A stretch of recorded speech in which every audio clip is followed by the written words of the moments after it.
Bonjour tout le monde, bienvenue dans une nouvelle vidéo où nous allons du coup à nouveau parler d'Harry Potter et de l'histoire. Et aujourd'hui nous allons parler de Nicolas Flamel, qui est un personnage assez mystérieux qui apparaît dès le tome 1. Dès le tome 1 on entend parler de lui, du mystérieux alchimiste Nicolas Flamel, créateur de la pierre philosophale dont Voldemort cherche à s'emparer durant ce premier livre. Il s'avère que Nicolas Flamel a bel et bien existé, mais il était quand même assez différent du personnage présenté dans l'œuvre, et globalement bien différent de ce que la culture populaire en a retenu. Né entre 1330 et 1340 à Pontoise, il est issu de la bourgeoisie. Fils de parents lettrés, et il sera lui-même un intellectuel et écrivain parisien, mais absolument pas alchimiste. Il connut quand même une assez grande fortune. Il avait réussi à amasser par ses succès de carrière donc de l'argent durant sa vie, et il va faire démonstration de sa fortune par sa générosité. Il fera ainsi de nombreuses donations à des églises, des hôpitaux, il va également créer une école, des maisons pour les pauvres, etc. etc. et en faisant bien savoir ce qu'il fait construire avec son argent. Donc sa fortune est étalée, connue et reconnue. Et c'est cela qui va être à l'origine de rumeurs lui attribuant la pierre philosophale, puisque cette fortune est ainsi connue, et elle est même, au final, par les rumeurs, exagérée progressivement, et rapidement, on l'imagine, mais disposant d'une richesse incommensurable, et on se demande d'où elle peut venir.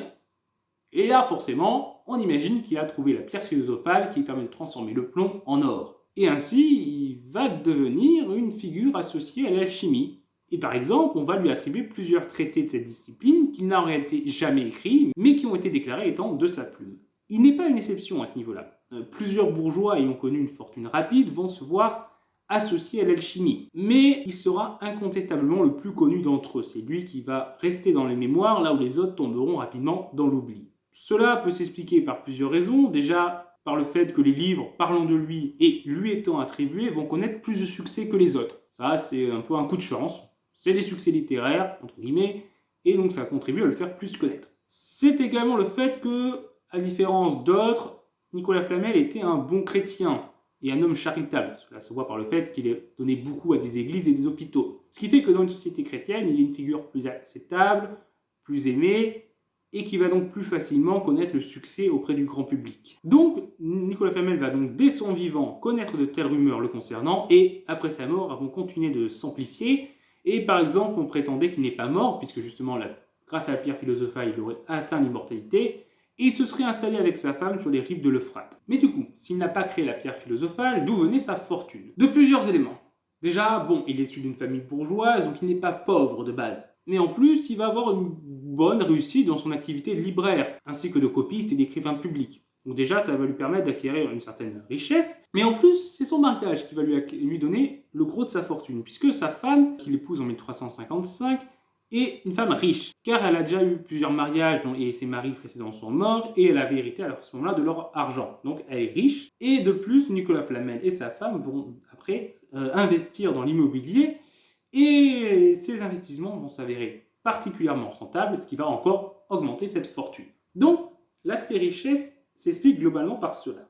Ensuite, il y a un autre élément qui a contribué aux rumeurs, c'est que Nicolas Flamel soit un intellectuel, un libraire, écrivain, copiste. Il avait donc la situation idéale pour tomber sur des vieux livres, des vieux documents parlant d'alchimie. Et ainsi, les légendes prétendent qu'il aurait eu ainsi, par son activité, accès à des anciens livres. Par exemple, un vieux livre en latin qui est associé à Abraham, que donc Nicolas Flamel aurait eu, et ce livre prétendrait que les Juifs auraient accès au secret de la transmutation et que cela leur aurait servi à payer les tributs qui étaient demandés par l'Empire romain. Nicolas Flamel donc aurait eu ce livre, mais aurait essayé de le traduire et de comprendre les explications qui étaient données dessus sur la manière de réaliser la transmutation. Il aurait ainsi passé 20 années dessus et aurait beaucoup avancé, mais il n'aurait pas complètement réussi à traduire, surtout les enluminures qui symbolisaient des différentes choses et qu'il fallait donc réussir à décrypter. Nicolas Flamel aurait échoué là-dessus jusqu'à un pèlerinage à Saint-Jacques-de-Compostelle, pèlerinage qu'il a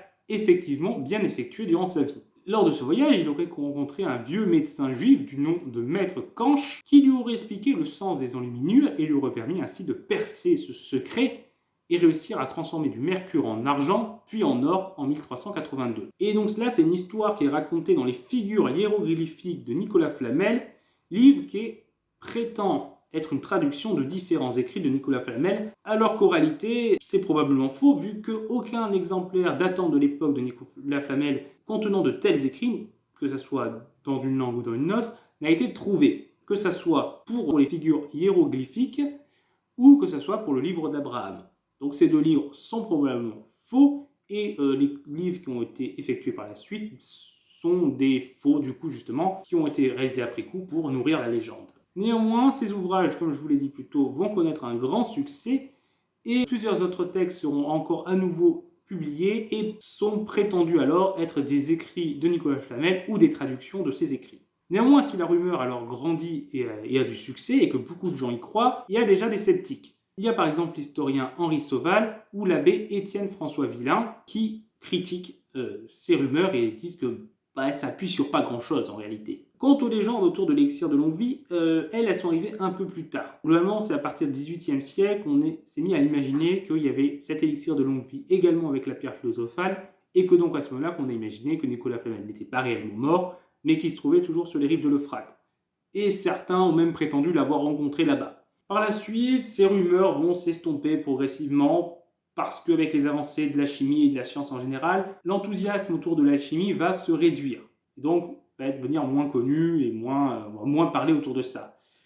Mais ça va continuer d'être exploité dans la fiction. Le courant romantique, par exemple, va beaucoup utiliser la figure de l'alchimie et la figure de Nicolas Flamel, donc ce qui va permettre de continuer de perpétuer cette légende. Et plus récemment, du coup, il y a des œuvres littéraires à grand succès, comme Harry Potter, bien sûr, qui vont relancer la légende et la remettre dans les idées du grand public. Et ce qui fait qu'aujourd'hui, Nicolas Flamel est un nom qui est connu de manière très large et associé à l'alchimie, même si la réalité du personnage est méconnue. Et j'espère avoir contribué avec cette vidéo à la faire mieux connaître. Et du coup, c'est terminé. J'espère, comme je vous l'ai dit, que vous avez appris des choses. Si c'est le cas et que vous avez aimé cette vidéo, vous pouvez mettre un pouce bleu, partager la vidéo, ça nous aide beaucoup. Vous pouvez également mettre un commentaire si vous avez une question ou une remarque. Et vous pouvez également vous abonner pour ne pas rater les prochaines vidéos. Au revoir tout le monde!